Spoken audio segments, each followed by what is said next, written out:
বিসমিল্লাহির রহমানির রহিম। ধানের দেশ, প্রাণের দেশ, সবুজের বৃক্ষর দেশ আমাদের এই বাংলাদেশ। প্রিয় দর্শক, যে যেখান থেকে আমার এই ভিডিওটা প্লে করছেন সবাইকে শুভেচ্ছা, অভিনন্দন। এখন মাঠ ভরা ধানের ফসল। একজন কৃষক কতটা কষ্ট করে এই ফসল ফলায়, রৌদ্রে পুড়ে বৃষ্টিতে ভিজে। এর বিনিময়ে কোনো প্রশংসা না করিয়ে তাদের বলে থাকি আমরা চাষাভুষা, চাষার বাচ্চা চাষা। এই চাষাভুষা মানুষগুলোই রৌদ্রে পুড়ে বৃষ্টিতে ভিজে কষ্ট করে ফসল ফলায়, সেই ফসলই আমরা খেয়ে থাকি। তারপরেও আমি বলতে চাই, সব সাধকের বড় সাধক আমার দেশের চাষা। সবুজ ধান ক্ষেত যখন পেকে সোনালী শীষে পরিণত হয়, তখন কৃষকেরা ধান কেটে তাদের বাড়িতে নিয়ে যায়। আহারে, কি কষ্ট করেই না ফসল ফলায় আমাদের দেশের কৃষকেরা।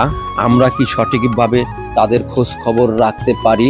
কেউ বা নিজের জমি, কেউ বা পরের জমি, এভাবেই দিন রাত করে পরিশ্রমী। কৃষকদের ছেলে মানুষেরা ধান জমি থেকে কেটে এনে বাড়ির উঠানে ফেলায়। ধান কেটে বাড়িতে আনার পরে মেয়েদেরও থাকে অনেক কাজ। নতুন ধানের গন্ধে মৌ মৌ করে কৃষকের বাড়ি।